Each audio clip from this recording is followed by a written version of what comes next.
What's up, everybody? Tuesday night, right here on the Tony Cutillo Show Live, and so much to talk about.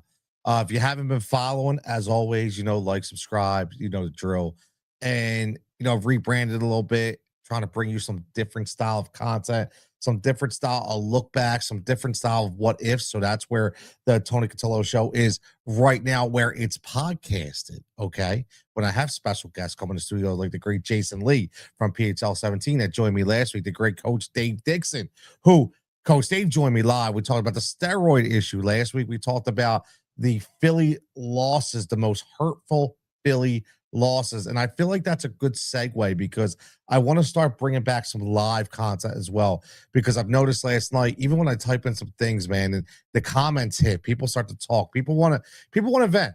And I know you're going to get it everywhere. I understand that. But I got to go rapport with a lot of people, and it's always nice to sling some comments back and forth. You're like watching on Facebook. Make sure you get over and you get over to that YouTube channel, okay? If at all possible, because I don't always see the comments on Facebook. I tell people that all the time.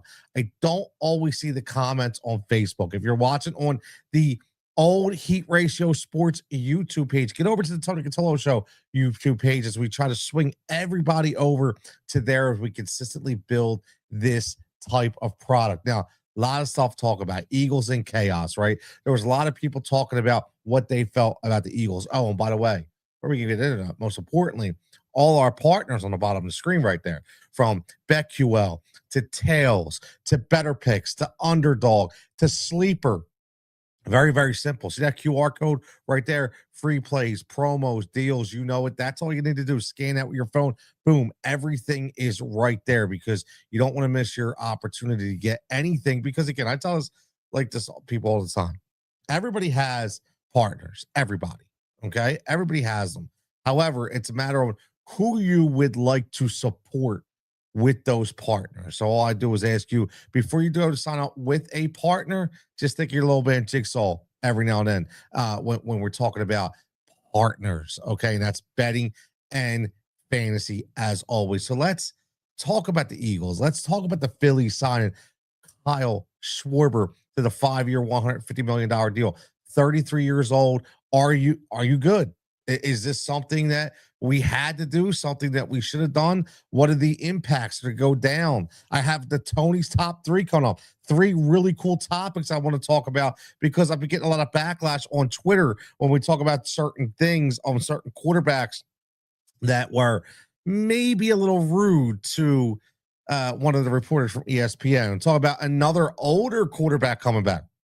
We'll get into that a little later on. But let's just start talking with how about good vibes before we get into negative vibes. And as you're checking in, anything you want to talk about, throw it in the comments. I will get to it. I will bring it up. And again, as always, like I say, make sure if you would like to join the program, if you would like to join, this is a highly interactive program.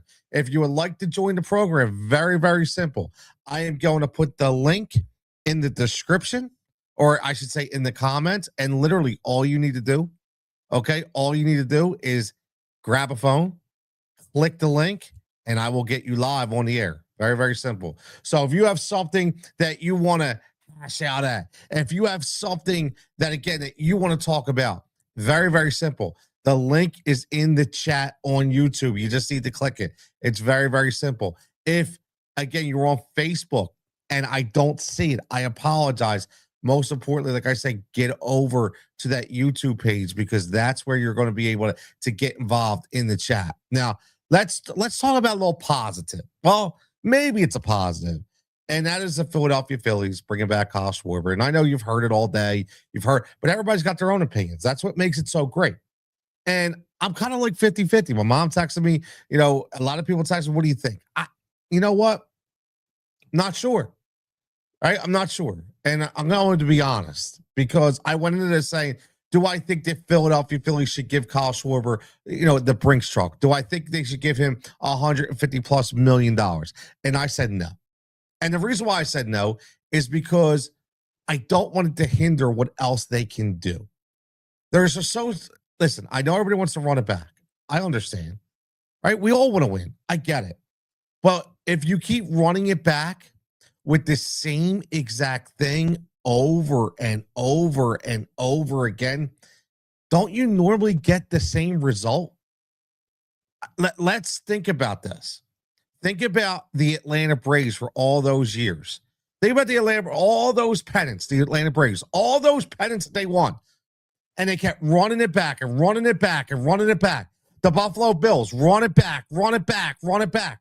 But when you run it back, eventually there has to be a point when you're running it back that you say, maybe this is just never going to work. I don't want to be the negative guy here. I don't. And I love Kyle Schwarber. I love everything that he's brought to this city.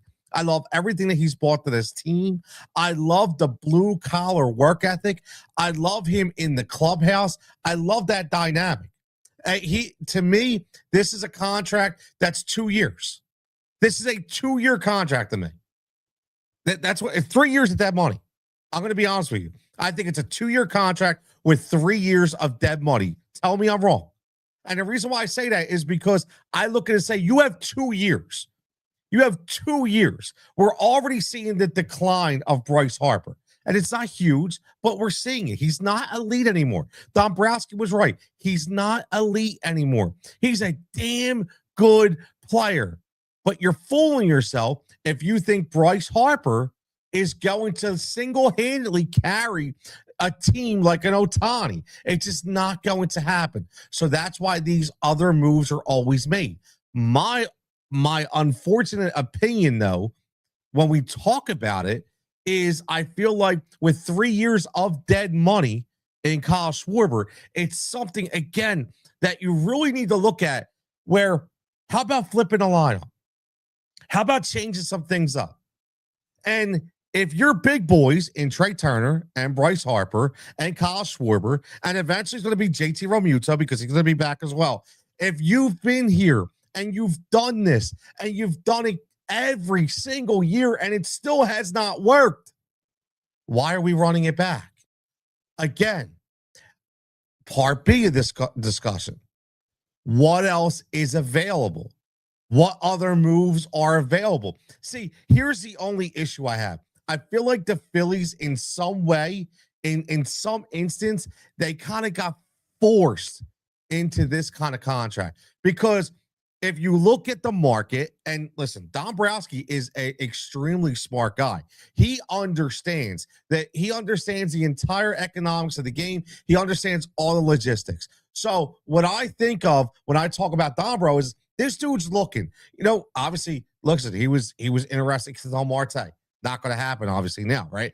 Well, you think about it, there are things that you can do from a different standpoint. But if they're not available, listen, they look at the long game. They project, they think. And you listen, Dombro's not stupid. He projected. And he's like, look, if I don't sign Kyle Schwarber next year, what happens? Right? Right now, the best option we have is looking right in front of us, and that is Kyle Schwarber. That doesn't mean that it's a great contract. That doesn't mean that we need to be overly happy to say, this is it. It's going to 100% happen. I just don't see it. I want to pay money, and I want to pay to win in the postseason. And I'm so tired of people talking about the same thing over and over and over again. I want everybody to tell me that Arizona wasn't a pipe dream. Meaning, I want everybody to please give me faith to say, Tone, you're not right. Meaning, you're wrong. Arizona wasn't our best chance to win a World Series. You're wrong. No, you're wrong. We're going to do it 2 years from now. I want people to tell me that, because until then, that's what I say. I feel like that this team and their chances went away in that Arizona series. Because after that, that's when everything started to kind of leak oil a little bit. And then they gave that huge contract to Aaron Nola, which, again, who would you rather have right now? Aaron Nola or Ranger Suarez? Let's think about that. Who would you rather have right now? Aaron Nola or Ranger Suarez? Let's think about it. Because if you didn't sign Aaron Nola, you would have Ranger Suarez. Think about it. Listen, this isn't the Dodgers. I mean, look at the Dodgers. Do they go out and sign Edwin Diaz? $96 million. Who the hell cares? They don't care. They just spend money. They just spend money. They're out there just spending money. No big deal. Like it's like their own slot machine, right? It's crazy, man. It's crazy. The Phillies do not have infinite funds. They don't. They are a top 5 payroll. I understand that. But eventually, when you're the owner, you're going to pump the brakes a little bit and go, yo, I'm giving you guys everything. What else can I do? These dudes need to perform. So what they've told us today is we're running it back. Are you happy with that? That's the question. Are you happy with them running it back? Javon checking in says, would Schwarber sign? I wonder what the potential Realmuto deal will be. I wish they went out and acquired Harry Ford, who ended up in Washington. That was crazy. That Harry Ford move was crazy. Are you kidding me? They gave up a reliever to get him. Seriously. And we talked about how much. We talked about the relievers. We've talked about it. Matt Strom, everybody's interested. You know, I listen. If a reliever got you Harry Ford, that just means you weren't even looking. That just means Realmuto's definitely coming back. Like they weren't even looking at options, Javon. You know that, right? They weren't even looking at options. They were like, this dude's coming back. It's probably going to be a 2-year deal. And listen, I like JT. I do. I like JT. And I think he absolutely is the best option. I just keep looking at the Schwarber deal. But again, if you look at everybody who is available, Cody Bellinger, Alec Bregman, Kyle Tucker, I guess the argument is, would you been okay if, let's just go Alec Bregman, would you been okay if they don't sign Kyle Schwarber and they bring in Alex Bregman? Are you okay with that? Because that's the question. Are you okay with that? Like, and to me, the only thing I would say, it's a switch. It's a different lineup. Listen, I have to be sold again because I'm going. Here's my issue. I would love to talk to some Atlanta Braves fans in the 90s. I would love to talk to some Buffalo Bill fans in the 90s. Fans who lived it and kept going and I want to know how they got excited for the following year. How did they get excited for the following year? Because that's my issue. I want to get excited. And maybe you're going to tell me I'm spoiled because we have all these top-notch guys. However, when those top-notch guys don't play top-notch, when we need them to play top-notch, it doesn't matter if they're top-notch guys. That's my issue. Javon also says their best remaining moves might be trading Castellanos and Bohm, and you might not get nothing great back. Maybe they get Imai out of Japan. I saw that. I feel like they are going to definitely try to push for that international market. But like you said, Castellanos, but what are they really going to get you? Right? And that's my issue, man. That's my issue. The only exciting part I think we have is to watch Justin Crawford come up here and hopefully ball out. I kind of like an insertion of youth. But besides that, I think my biggest issue, and again, if you're checking in right now, make sure you like, subscribe. Let me know if I'm wrong here. But my biggest issue is I think every single one of these guys has already peaked out at some point. They've already peaked out at some point. And if these guys have already peaked out at some point, what is left for them to do? And that in lies my issue. That there lies my issue. Because now I look at this team and go, okay, I'm not hoping for A, B, or C because A, B, or C has already happened. I'm hoping for Bryson Stott to get, already happened. I'm hoping for Trey Turner, already happened. I'm hoping for Bryce Harper to, already happened. I'm hoping for Kyle Schwarber to hit 50, already happened. I'm hoping for JT to, already happened. I'm hoping for Zach Wheeler, already happened. You can only stay consistent for so long. It's hard as hell to stay consistent offensively with those kind of numbers. It's hard as hell to stay consistent from a pitcher. It's hard as hell to consistently win 90-plus games. But I'll tell you what, if you just continue to just keep pushing and pushing and pushing and just say, well, we got a good team and eventually it's going to happen. Do we not forget that there's competition in Major League Baseball? Do we not forget that there's other teams that are going to make moves? Did we not forget that other teams are going to switch up and get better as well? See, that's my biggest issue. That's my biggest issue. My biggest issue continues to be I feel like these guys completely peaked out. I feel like these guys completely peaked out all at one time, and there's nothing left. There's nothing left for me to get excited for. And again, I don't know what else to say, and I don't know how else to feel. I really don't. I don't know how else to feel. So Kyle Schwarber, 5 years, $150 million, 33 years old, be 38 when the contract's up. Look, it's something that was right there. It was something that I feel like they thought they had to do.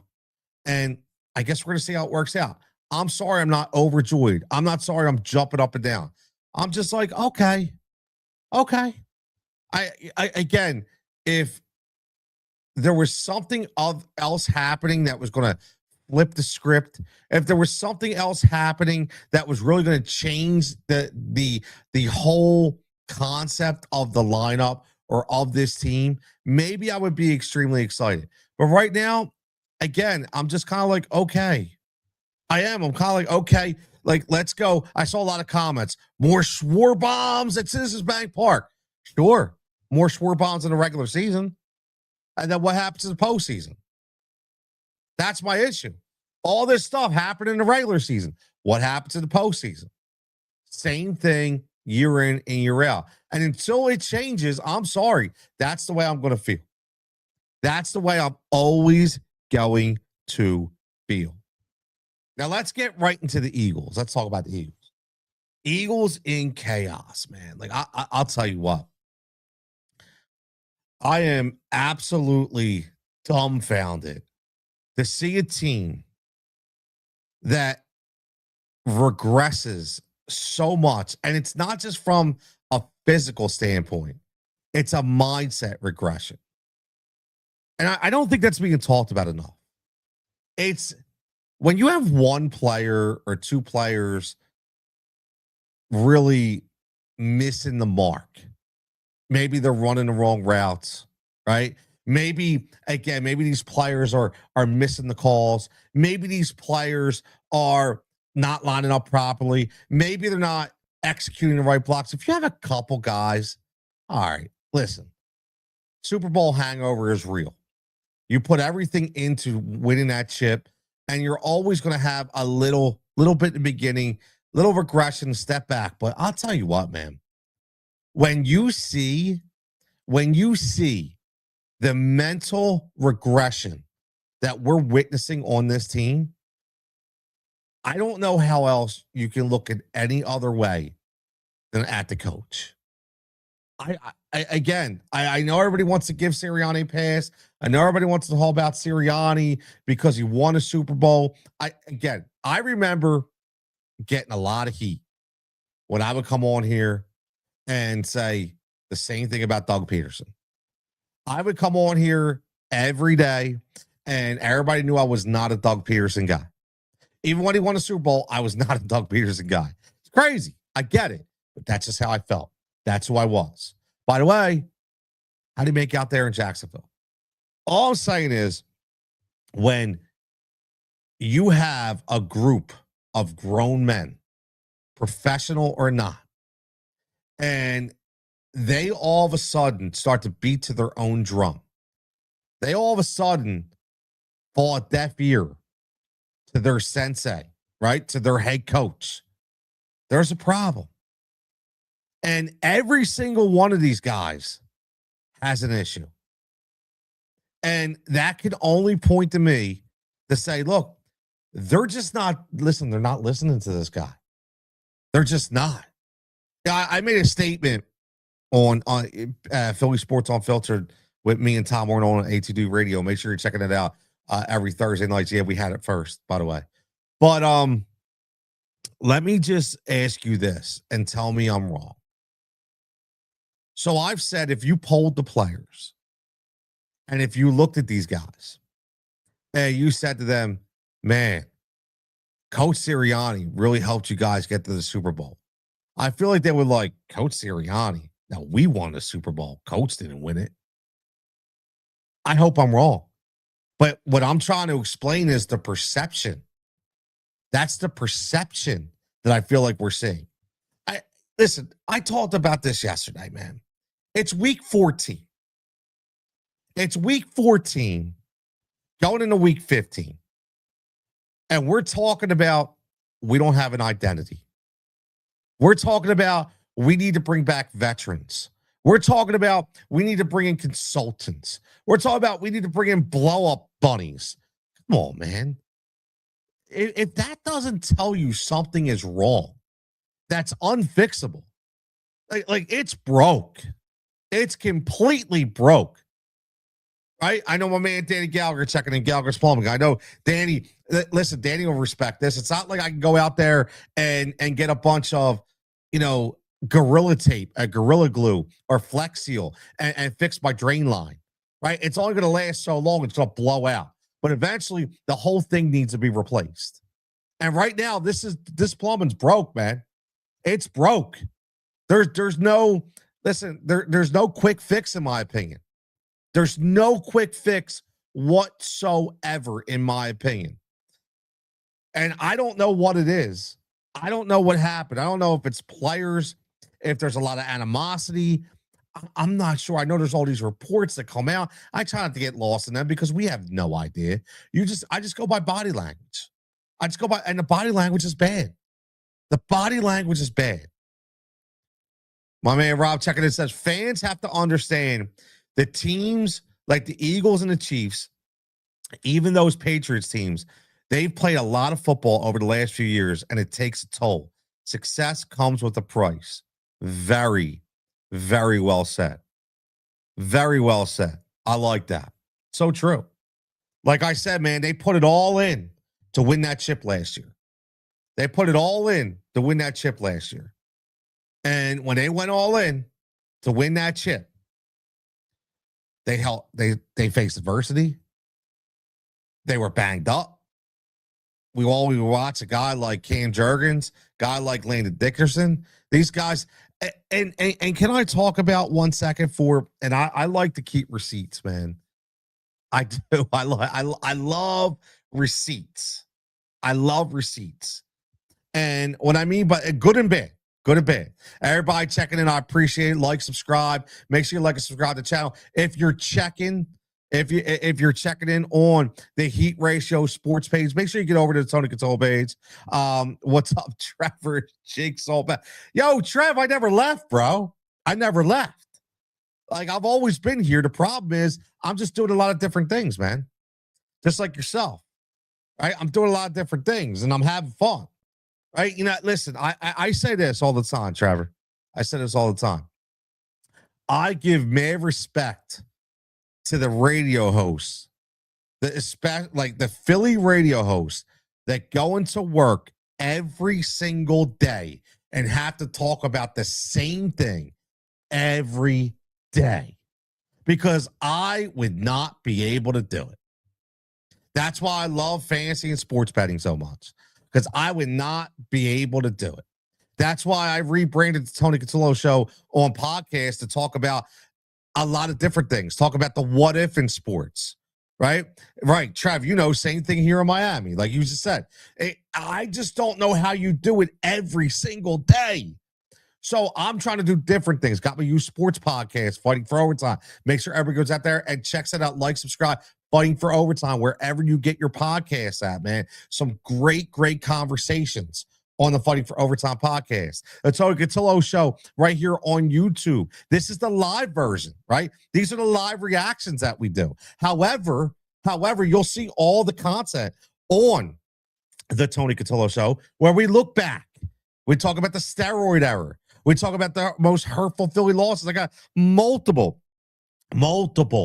shows lined up, which again in studio right here, which I cannot friggin' wait for it. But Trevor, I never left my man. I'm always here. It's just a matter of what I'm doing at the current time. So my point is, I continue to see people popping off and talking and this and that. And I guess what I'll say before I get back to the sports is my issue with me is I always think I have to be perfect. That's just me. Right. I need a perfect background. I need a perfect sound. I need a perfect overlay. I need a perfect everything. That's just me. And sometimes I get in my own head at times. Right. Sometimes I get in my own head at times. It happens. Right. It happens. It's like I want people to be like, yo, that shit pops. That's what I want. I don't want to be like, yo, dude, what's up with that, man? What are you in your in a bunker somewhere? Like, I don't want that. I get it. Listen, this isn't radio. This is live streaming, right? I care about what's in my background. I care about what it looks like. I care that I'm 1080p. I care at all, right? Oh, snap. Oh, come on. Come on, Chris. Yo, you know. Of course. Let's go. Let's go. Yes, it's been a while. It's been a while. Do me a favor. Do me a favor. I promise you guys, this more reaction is back. I've been working on so much. Okay. I'm working on so much. If you are watching on, dude, I didn't get a notification. Whoa, what's up? I don't know. Well, listen, here's the thing. Listen, I'll be honest, man. I'm not streaming live on Twitter because I ain't paying for it no more. Tired of it. I think it's ridiculous. Right? I'm taking a stand this year. I ain't paying for that shit no more. So now strictly on YouTube, Facebook, and podcast. That's it. You will not see me live streaming on Twitter unless somebody else wants to pay me to do it. I'm not doing it. Okay. And again, I think there's more professional people here than there is on Twitter. Rob, I'll get to your comment 1 second. So again, here's what I ask. Tony Cutillo Show on YouTube. Very, very simple. Okay, Tony Cutillo Show on YouTube. That's all you need to do. Go make sure you hit like, you hit subscribe, hit the notification bell, and every time you'll see all the content that's on there. Again, the Heat Ratio Sports page, I'm streaming on there right now to bring everybody over to the Tony Cutillo Show Network. Okay, it's not a network; it's a show. I'm sorry, Tony Cutillo Show from the Heat Ratio Sports Network, and this obviously is produced by me and my media company, RiseReactMedia.com.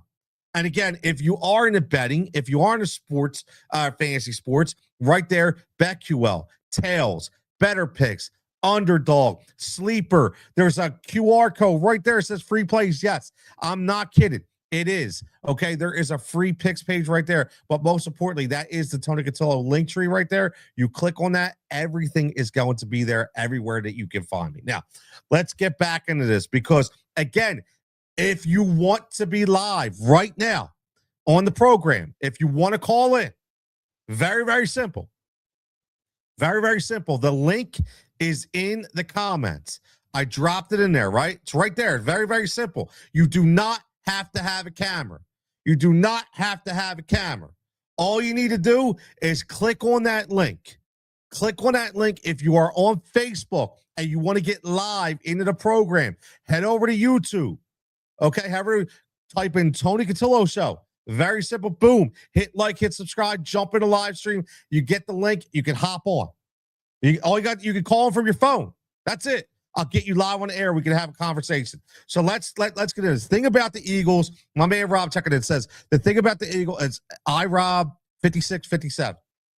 The thing about the Eagles is they have great ownership and a really good GM with a ton of draft capital and money to spend. No doubt they will fix the issues. Just don't see it this year. I don't disagree. The thing is, I'm not out, right? I'm not out. And that's the thing. Like, I am definitely not out. My biggest thing is with the Eagles is the coach. My biggest thing with the Eagles is the coach. I was not sold on the coach in the beginning. I don't care that he won a Super Bowl. I'm still not sold on the coach. Here's the thing. Think about this, and this is what I always ask. All the Nick Sirianni truthers out there. Everybody knows who my coaches are, right? Everybody knows who my coaches are. Sean McVay, Sean Payton, and yes, Mike Tomlin, But everybody understands that if one of those guys, let's just talk about Sean Payton right now. If Sean Payton was here and this issue was going on, will we have confidence that Sean Payton would get it rectified? I know I would. Do you have confidence that Nick Sirianni can get it rectified? No. No, I don't. I think he has lost the respect of a lot of his players. You can only be the CEO coach if you can get into the psyche and the mindset of the players. Remember that. They called him the CEO coach. Why is that? Why is that? It's because they wanted, as always, they wanted to make sure that they were in control, but they had a guy who was an admin guy. He was administrator. That's what he was. Well, guess what? His admin right now sucks, and he can't figure it out. See, that's my issue, man. That's my issue. He can't figure it out. And I am telling you right now, again, I am telling you right now that I am not sold that he can figure it out. I'm not sold, man. I'm messing around all with this. I like this. I'm not sold that he can figure it out. I'm just not. Javon says, this is the best Eagles talk breakdown I've heard today. A lot of people today have been jumping out the window and making hype. Yeah, listen. And Javon, you know me, man. You know me. Listen, at the end of the day, in a perfect world, you'd be listening to me. Okay, but the problem is I don't want to drive to Center City to be on the radio. I'm just gonna do it right here. Okay, that's what I'm gonna do. I'm just gonna do it right here because it ain't worth it to me. It ain't worth it to me, right? And all the people, first of all, can we just pump the brakes on the Tanner McKee talk? Listen, man. Listen. This is what I'm gonna say. Now, I have not. I will tell you, honest to God. I listened to 1 hour of Philly radio today, and it's the only time I listen, which is middays with Marks. The only time I listen because I like Johnny Marks' format. I like the guys that he has on, whether it be Jason Martinez, whether it be Harry Mays, whether it be Sean Brace. I know Sam Wilson was on. Like I just like how he's kind of mixing it up and bringing back and bringing people in. I do. I like it, and I only listen to him for an hour. And it had nothing to do with Harry Mays or Johnny Marks. But I'm just saying, a couple of people calling in with the Tanner McKee thing is ridiculous. Can we just pump the brakes on that for a second? Here's my issue with this whole Tanner McKee talk. Yes, Tanner McKee is a different style of quarterback. Jalen Hurts is not Drake May. Tanner McKee is closer to Drake May than Jalen Hurts is. However, we've all known who and what Jalen Hurts' abilities are. We all know what his limitations are. Your job as a coach and as a staff is to pick out what he does best and to make an offense around that. Very simple. Too often this year, they have him doing things he's not good at doing. Sometimes you can work your ass off as much as you can. You can work your ass off as much as physically possible, okay, to try to get to where you need to be. Sometimes those limitations, they're concrete. They're going to be there. But this is professional football. You don't always have elite quarterbacks. You have very, very good quarterbacks that have shown they can win in the big games at the big time on the big stage.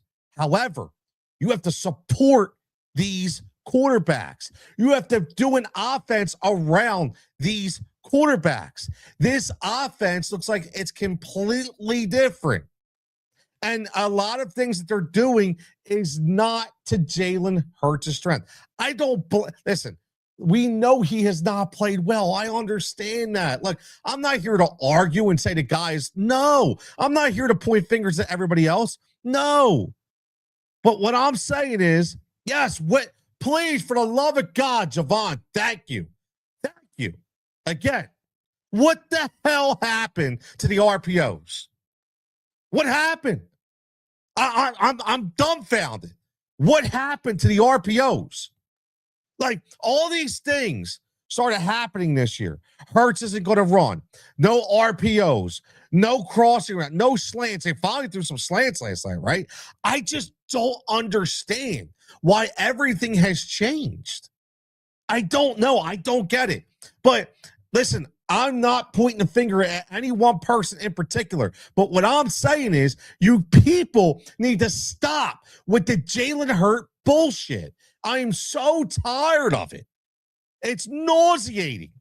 It's no. Why do we live in a city that always wants the second option?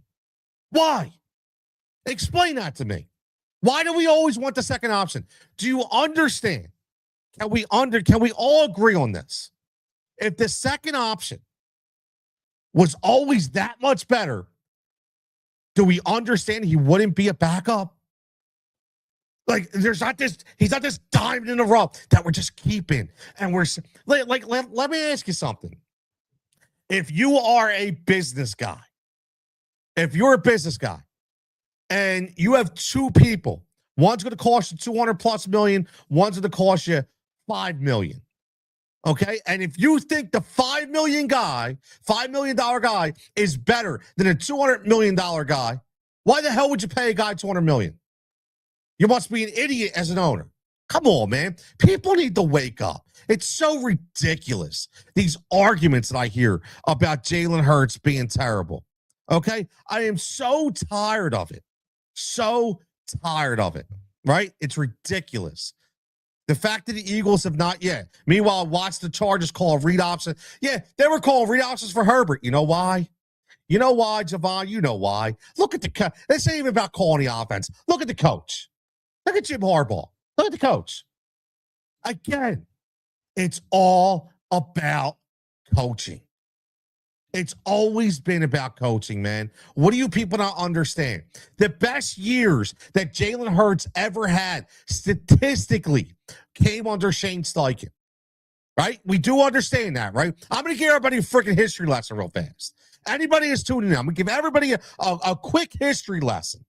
Okay, I just gave my two sons, a history lesson the other day. Again, make sure you like, you subscribe to the Tony Cutillo Show right here on YouTube. I see there's about 14 people on the Heat Ratio Sports page that are stragglers. They're over there watching us live. If you're on the Heat Ratio Sports page, come over to the Tony Cutillo Show page, hit that like, hit that subscribe, hit that notification, and get the friggin' vibe. So let me talk to you about one thing. Everybody, I hope, realizes that statistically, in this season, the regular season, his best times came with Shane Steichen. And why is that?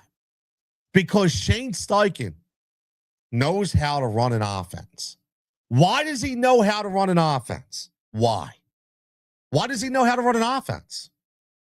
Because he's smart. He gets it. What did he do with Daniel Jones this year? Knew how to run an offense, structured around what Daniel Jones does. You know why he knows how to run an offense? Do you understand whose tutelage Shane Steichen is from? Do you understand who Shane Steichen had? You understand? Come on, man. I'm going to give you a quick history lesson. When Shane Steichen was a quality controls guy, he was learning from North Turner. Does anybody know the word North Turner? Anybody know the name North Turner? Give everybody a history lesson. North Turner was one of the most prolific offensive play callers in all the NFL. And who did he help mentor? Shane Steichen. Where's Sirianni in this conversation? I'm just saying that because you talked about Sirianni, whether it's Sirianni offense, whether it's not his offense, he's involved. There's so many layers to peel here. Let me get to some of these comments. My man Chris checking in, man. He says Jalen is a very good quarterback who can match the level of his opposition. Why is it the media uses that to degrade Jalen's abilities? These coaches aren't using that. I don't get it. I don't. Like, I'm not there. Okay. I'm not there. And Christian, I say this all the time. I'm not there, but I would love it. And I'm going to do some digging tonight. I'm not there, but let me ask you this. Are the people in Buffalo, when Josh Allen has a bad game, or are they calling for the backup? Patrick Mahomes looks like he couldn't hit a tractor trailer parked in a Walmart parking lot right now with the way he's playing. And do I hear anybody calling for Patrick Mahomes' job in Kansas City and getting the backup in? Do I hear any of that? That's my issue. That's my issue. This guy went toe-to-toe with Patrick Mahomes. This guy should have won 2 Super Bowls, outplayed him both times, and won a goddamn MVP. Last time I checked, Josh Allen ain't got a goddamn ring yet, okay, but Jalen Hurts does. But somehow, some way, when Jalen Hurts plays up to the competition, right, when he plays up to the competition and sometimes outplays that competition, we still don't give him his flowers. We use it as a negative. We talk about, well, why can't he play like this all the time? Why can't he play like this all the time? He needs to be challenged. No, dude, stop. This is the kind of, I'm sweating right now. This is the kind of stuff that really pisses me off. This is why I try to stay away on the Philly sports talk. But you know what? A lot of people that follow me and a lot of people that are invested in me, they like to talk about it. So I'm going to talk about it. Screw it. We're going to talk about it. And we're going to talk about better than most people in Philadelphia can talk about it. How's that? Okay, because that's how cocky my ass is. All right? So let's get to some more comments. Javon says, you saw what happened when they ran the ball from under center and called some passing plays. It worked. But then they go back to being shotgun heavy and empty sets. I was scratching my head after that. It's almost like the play, the fantastic wrinkle that they threw in there with the fake tush push and tossed it to Saquon Barkley. And he took off. I was like, yo, finally. And then they start running it up the gut again, where they know obviously Dickerson's hurt. Toth stinks. Steen stinks. Jurgens is playing like he's got no legs. Okay, but we keep just running into friggin' walls. Why are we not going back to the same play? I don't understand it. It's mind-boggling to me. But again, that's not Jalen calling a play. And I don't think it's all Patullo. I don't want to hear about Patullo. I don't want to hear about it. I don't. It's like I said, there's just a lot of issues going on in this team. Javon says, oh no, we read that one. Let me, my man iRob says, I have a ton of respect and admiration for Jalen, as do I, Rob.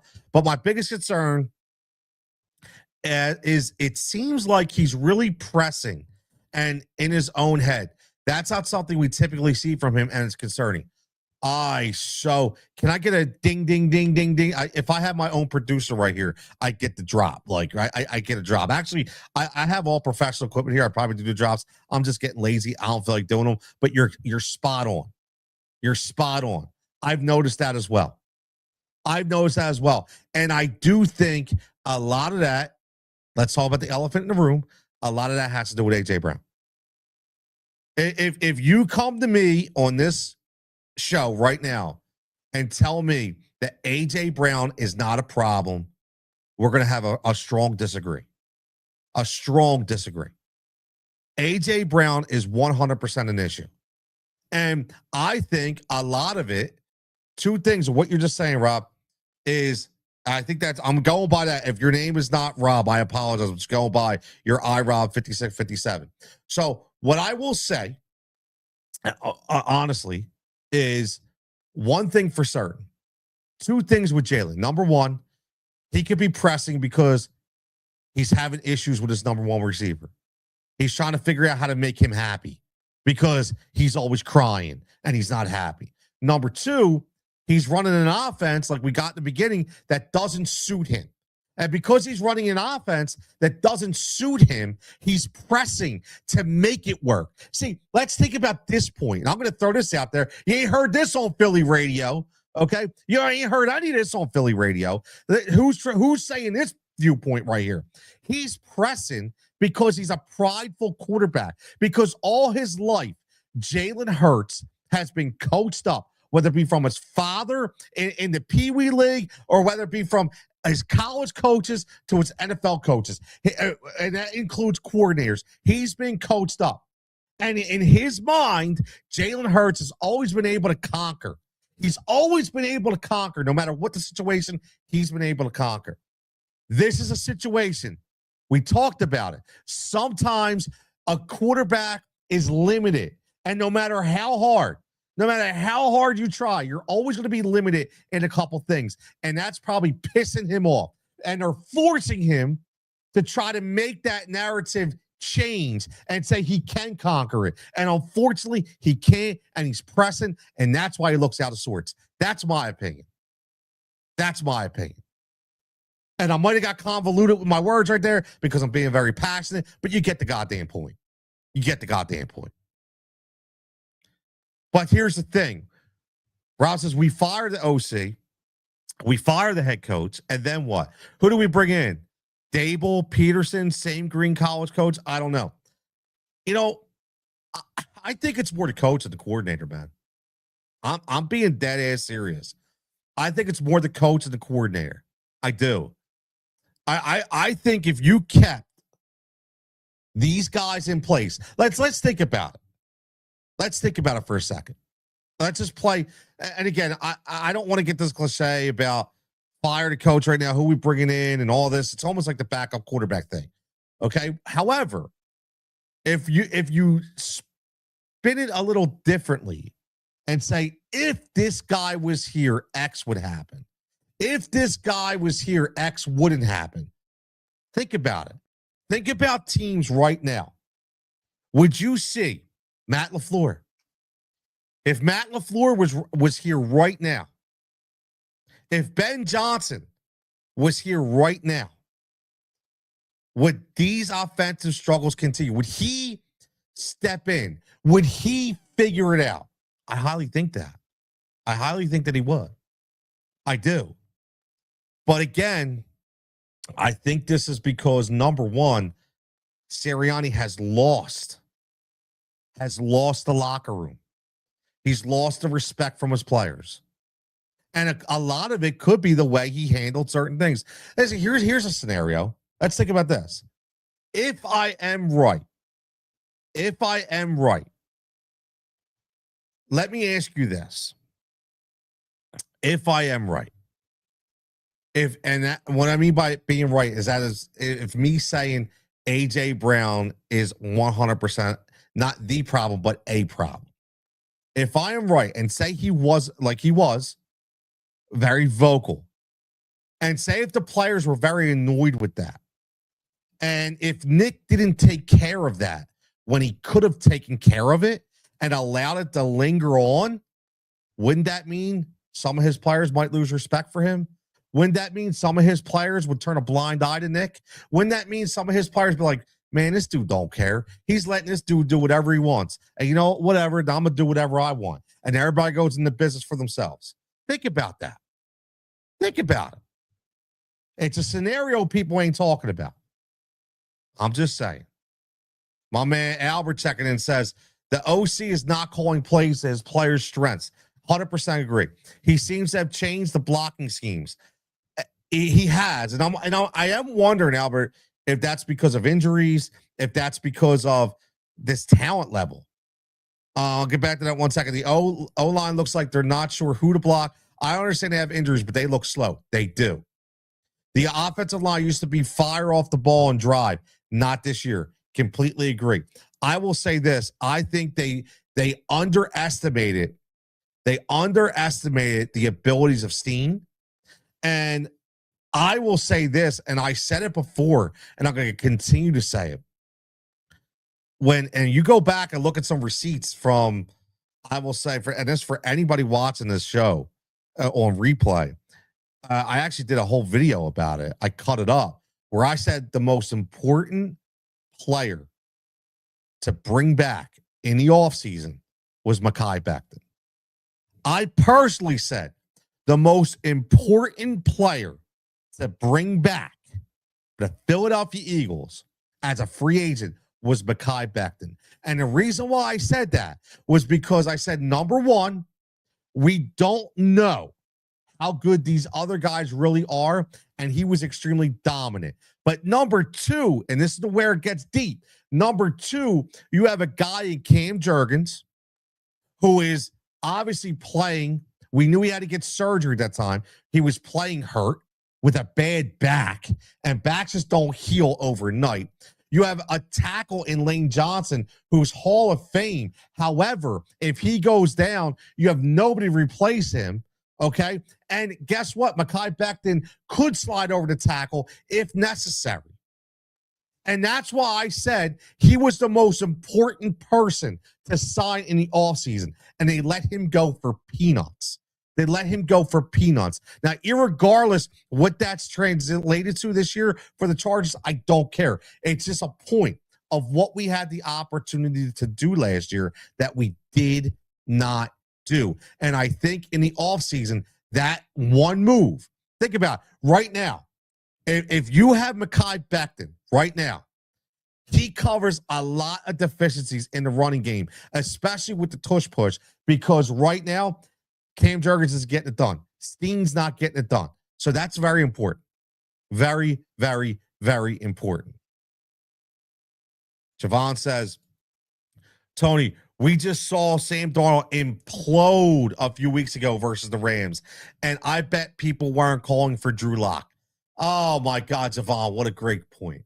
What a great point. Seriously, was anybody calling for Drew Lock in Seattle? Was anybody calling for Clint Kubiak? Was anybody say, Clint Kubiak, you suck? Clint Kubiak, get out of here.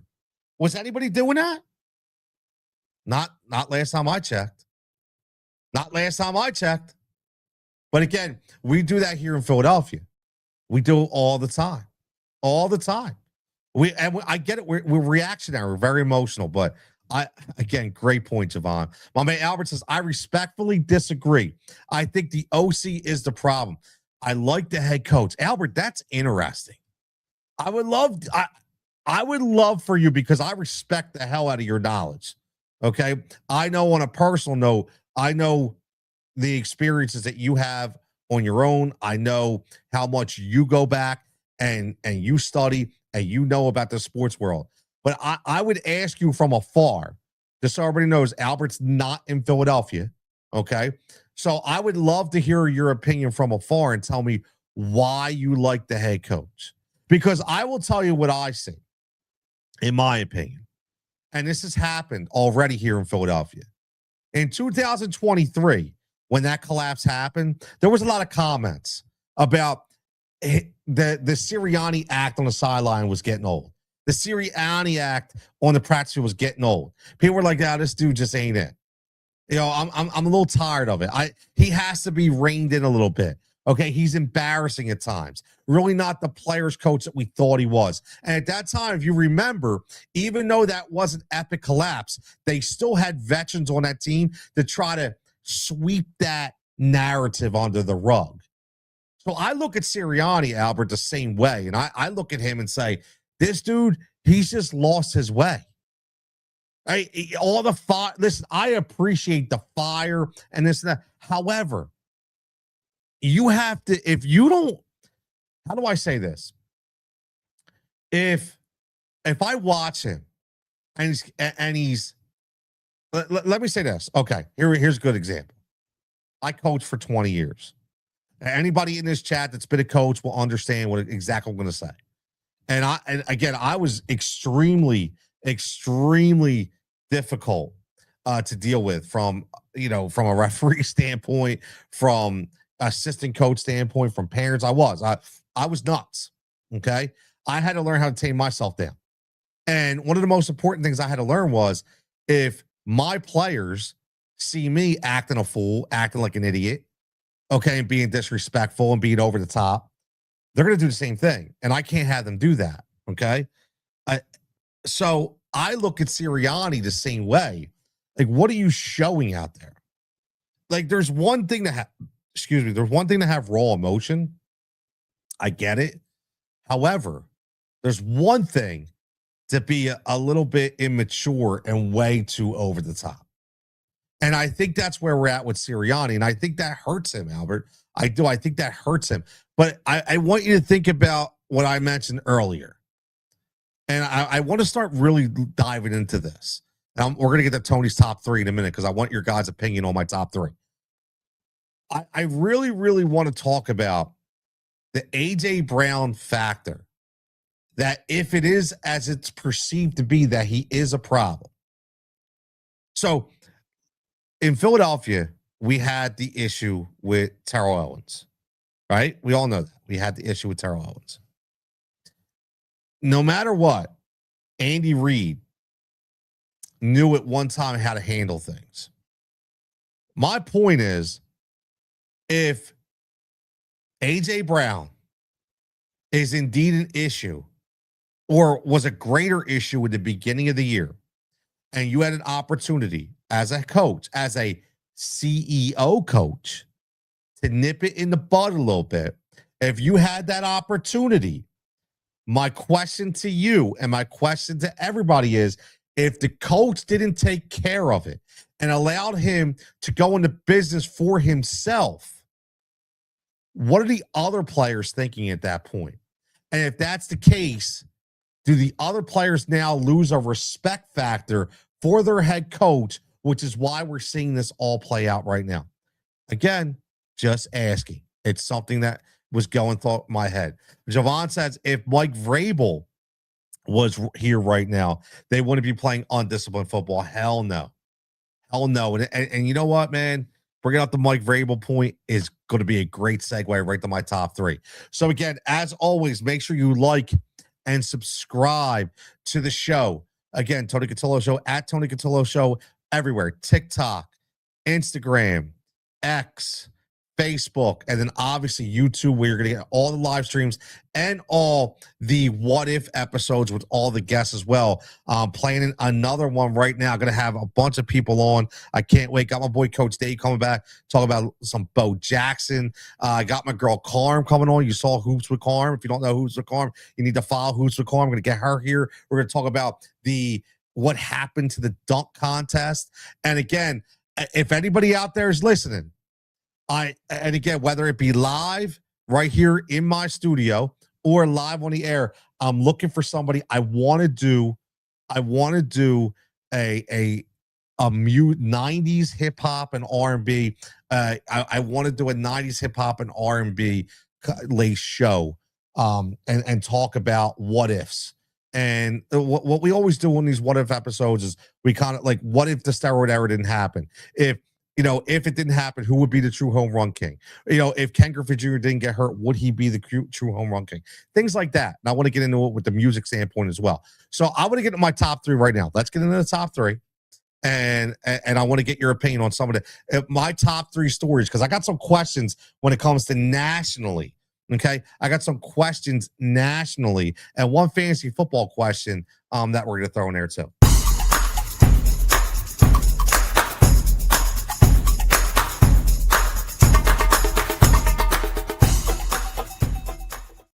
So right now we're back right here on the Tony Cutillo Show with the top three.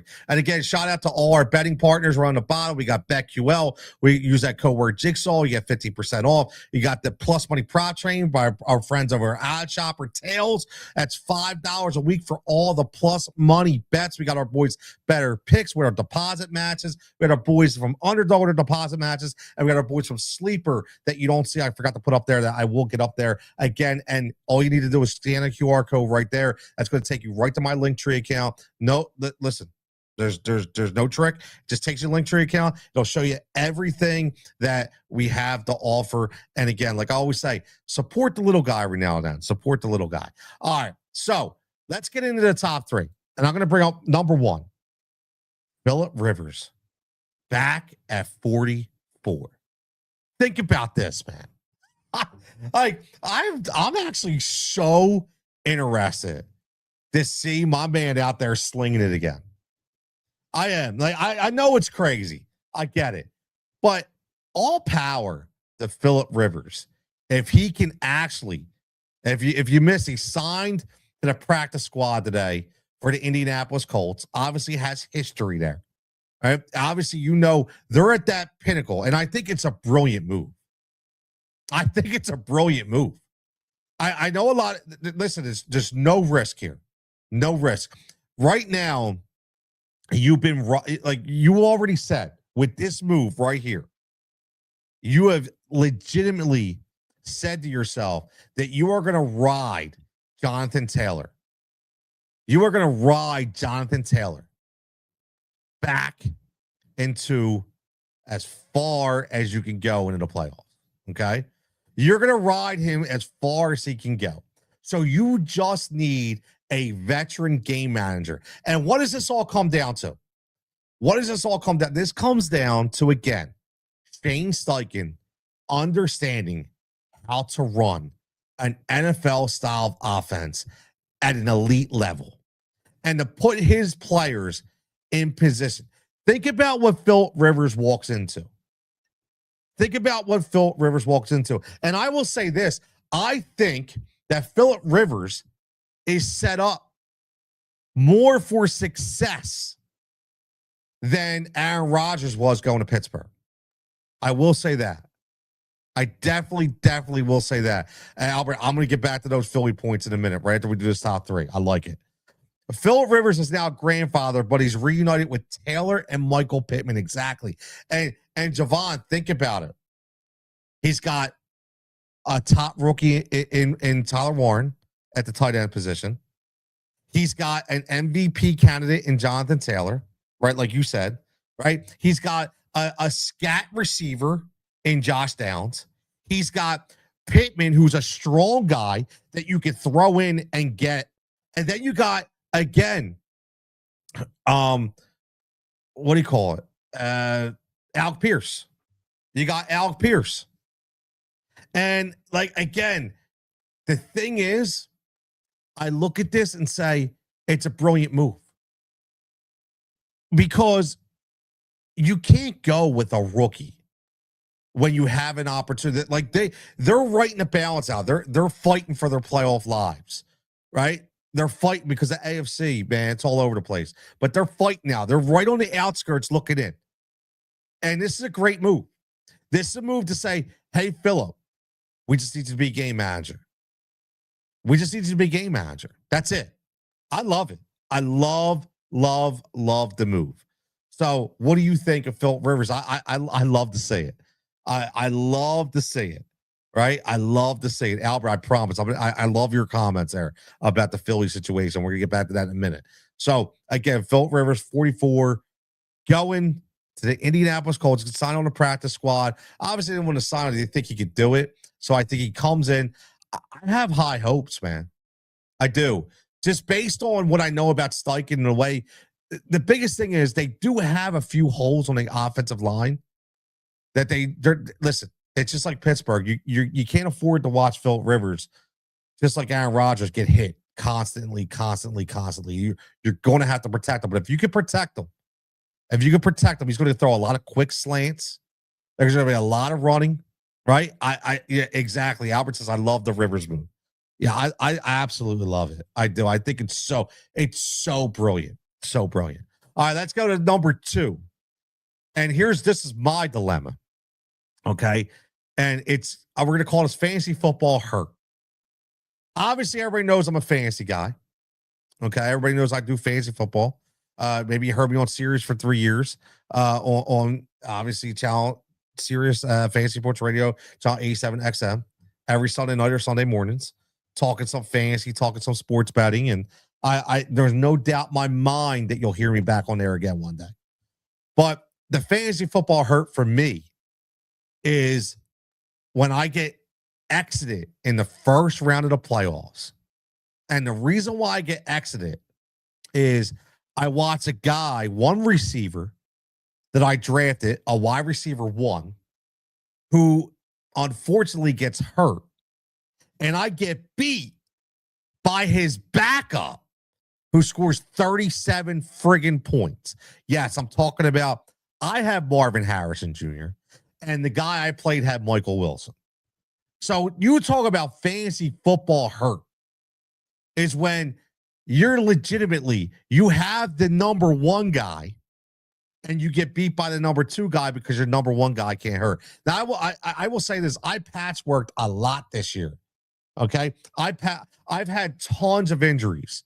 I played this week without Marvin Harrison, without Drake London. Right, I have Travis Hunter on IR. Like I had so many injuries this year; it's crazy. So the fantasy football hurt for me was real. Now, here's an interesting topic I want to get into. And I honestly want everybody's take on this because I've had multiple conversations on Twitter all day, professionally and unprofessionally. And that is, we're going to call this Justin Herbert exposed. This is a media question. And if you didn't, if in case you didn't see it or you didn't read about it, you know, I watch everything. I watched it live. I knew before they started tweeting about it.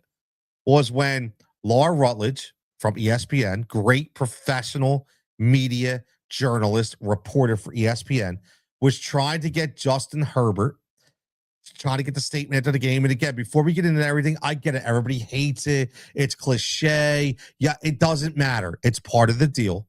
It's part of the deal. And he was all pissed off. He was. That's not sugarcoated. And I understand it. I understand. He was like, I just want to go celebrate my teammates. Like, he was like, and he did give her some shitty answers in the beginning. So everybody says he was a good soldier. He wasn't. He wasn't. And shout out to Laura Rutledge for being a professional and not letting it bother her, because it would have bothered me. I probably would have got fired because I would have went off.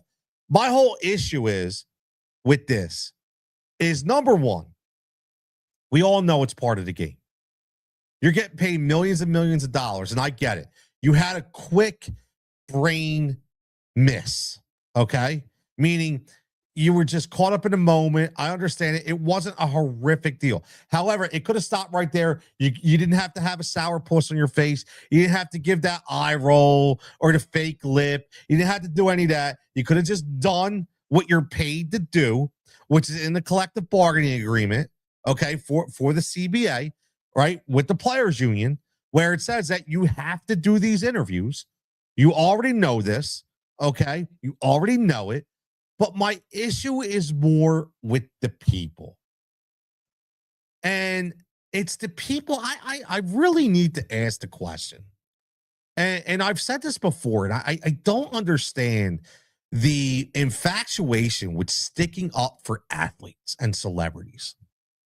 I'm not trying to sound like a bad person here, but why on God's earth do people waste so much energy sticking up for athletes, sticking up for celebrities? They don't care about you. I mean, honestly, it's something that boggles my mind. People will run through the fire for these people. Why? Like, I'm not saying in the bill, but they don't care. They don't know who you are. They say it all the time. I have had so many people talk about, oh, you don't even know Justin. He's such a great guy. Oh, that Justin. Why are you hating on Justin? Such a nice dude. Is he really? I'm not saying he's not, but like, how do you know? And why are you wasting so much energy on trying to say that Justin Herbert is such a great guy and didn't do anything wrong? When you run a red light and you get pulled over by the cops, you say, hey, officer, Justin Herbert's going to come to my defense. He's going to say, no, he really didn't mean to run the red light, officer. Like, come on, dude. Give me a break. How about sticking up for Laura Rutledge? How about sticking up for the person who probably lives out of her suitcase every day? Yeah, she's working a great job and she makes good money, but it ain't friggin' easy. It ain't easy. This whole narrative, all these people that wake up in the morning and say, I want to just be just like this person because their job's easy. Let me tell you something, brother. Let me tell you something. None of those jobs are easy. None of them. None of them. I'm gonna give you one even further. How about this job? I call it a job. How about this job? This ain't friggin' easy. Everybody thinks it's so easy. Now, how many podcast sites I go on and people talk about, oh, why does it sound bad? Or why can't I come up with this? Or how do I do this? How do I do that? I'm not saying it's a bad thing. What I'm saying is this takes work. It's work, dude. It's a lot of work. Hours and hours and hours. And what do you think Laura Rutledge does? You don't think she spends hours and hours preparing on what to ask? The notebook that they have on the sideline, because they're prepared for that moment to grab that player or that celebrity and talk to them for literally 15 to 20 seconds. And not to mention, I am going to go there, not to mention that she is a female, so she probably gets even more heat. Okay, she probably gets more heat, so she's got to deal with that bullshit too. About a moron's probably jumping in her DMs. She's probably getting talking shit all day. Ridiculous. I don't understand what we have as a society, what the infatuation is about sticking up for celebrities and athletes. We do it a ton in Philadelphia, a ton. Like, don't say nothing bad about AJ Brown. The AJ Brown police are going to come after you. Oh, he's such a great guy. How do you know he doesn't deserve? Hey, and they get into the comments. It cracks up. Hey, AJ, it's okay. Hey, AJ. Oh, don't listen to him, AJ. What? Why? Honestly, why? It's such a joke to me. It really is. I don't understand it. I'll never understand it. I'll never be that person. Please tell if anybody, okay, if anybody ever sees me comment in a professional athlete or celebrity's thread and say, it's okay, don't listen to him. You're so great. Just slap me in the face, please. Come find me and slap me right in the friggin' face. Because I can't get past that stuff. I can't. I don't understand it. Justin Herbert was dead ass wrong last night. He was dead wrong. He deserves to get a little bit of negative press about it because he was wrong. And we should be lifting up Laura Rutledge for her professionalism on what she's done, okay, to not make it awkward because it could have easily went awkward. So that's my top three for tonight. If you have any comments, make sure you check in after the show. Let me know what you think. Be very curious. I'm a very active person when it comes to the thread. So if you want to comment on YouTube, and I will be active on there, and we will go back and forth. So before we get out of here, I'm going to get a couple comments from my man Albert, because I did ask him about why he thinks Sirianni, why he likes him, and I loved it. I want to say his response says, "You're going to know more inside info being a Philly," which, granted, we know that, but this is why I like the outside opinion. He says, "I look at his record year by year, and he is winning. I think OC choices will kill a head coach." I don't disagree. "I think he could have handled the AJ situation much better. I think we're too quick to get rid of a coach with his record and just won a Super Bowl." Listen, I get it. I do. I get every state. I get everything you just said there. I do. I understand it. And what I would say is maybe I would feel much differently if 2023 would have never happened. That's my point. If 2000, and here's the thing, Albert, this is what I look at. In 2023, there were so many bad vibes, and there were so many questions about that head coach, to the point where we didn't even know he was coming back. Right? We had no idea. And what happens? You catch lightning in a bottle the following year, and they win a Super Bowl, which I do think. Everything just went right. But the same thing with Doug Peterson. So my whole point was, if 2023 doesn't happen, and all the stuff that came out in 2023 never came out, I probably wouldn't be quick to just be like, I'm out on Nick Sirianni. But I can't just look at his Super Bowl win alone, because I have to look at what's best for this franchise, because the days of the head coach, like a Mike Tomlin, being here forever, I think they're over. And the reason why they're over is because those head coaches worked so well for so long, because they always had the same nucleus of players. They always kept the same coaching staff for the most part. Well, here in this day and age, in this era, when you're constantly bringing in rookies and that have to play meaningful snaps, and you have a lot of turnover in the free agency market, sometimes you always need different messaging because you're dealing with different personalities. And I think that's where Nick Sirianni gets swallowed up. I do. I think he gets swallowed up because I don't think he's a structure guy at all. And I just think he's a rah-rah guy. And sometimes I'll speak this to my own experiences. I knew at times, not from an entire team standpoint, but from specific players in the past that I've coached, I knew there was no pumping them up. I knew no matter what, my message was always going to fall weak. I already knew. I knew it 100%. I already knew that it wasn't going to work. And if I knew that with just a couple kids, what would happen if a whole team was like that? And that's what I feel like is going on with the Philadelphia Eagles right now. Listen, I say it all the time, I want to be wrong. Okay. I always want to be wrong. I do. I always want to be wrong because I believe Philadelphia, right? I love it. But unfortunately, I don't feel like I'm wrong here. I think all the signs are pointing to that direction. And I do think, like I said earlier, I think that A.J. Brown incident in the beginning of the year, I think that is having a big domino effect when it comes to culture, right? Locker room culture, team culture, and a lot of animosity within that locker room. So I think that's something that may come out another time. But that's just my brain, the way I'm working, the way I operate, and obviously what I say. As always, make sure you like and subscribe to the Tony Cutillo Show. Like I said, very, very easy. Hit that like, hit that subscribe, hit the notification bell. You will see a ton of different content on the Tony Cutillo Show, all hosted by me. So if you don't like me, don't follow the show. But if you like me, follow the show. There's something for everybody. You got the alternative edge, which will be, again, that is strictly for sports betting and fantasy sports. Okay, that is sponsored by our good friends over there at BetQL. You get the Plus Money Prop Train, which is sponsored and branded together, partnered with our good friends at Odd Chopper Tales. And then, as always, we got our partners at Better Picks. We got Underdog, obviously, and Sleeper. You can scan this QR code right here. Very, very simple.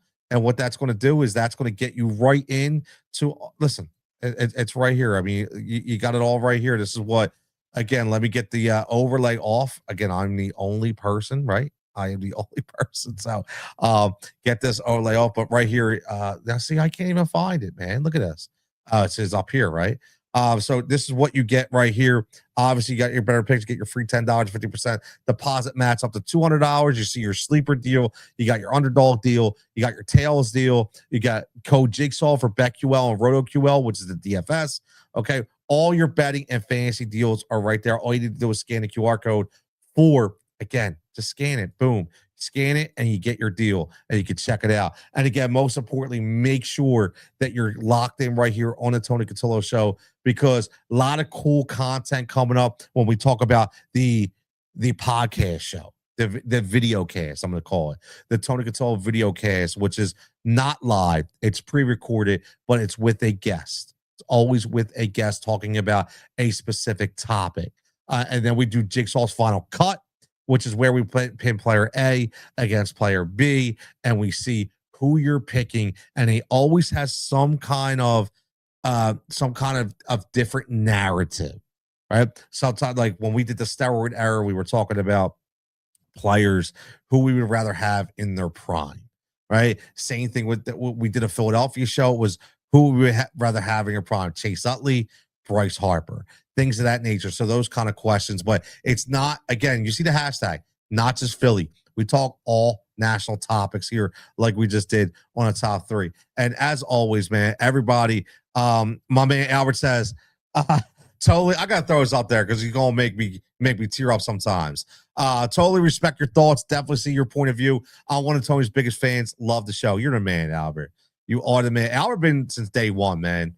Since day one. He's a day one guy. Him, Javon, always a day one guy. Even Adam. I see Adam checking day one. And I have a lot of people privately that hit me up because they don't like their name shown because they just watch on Facebook, which is all good. It's all good. It's not a problem. I appreciate everybody's support.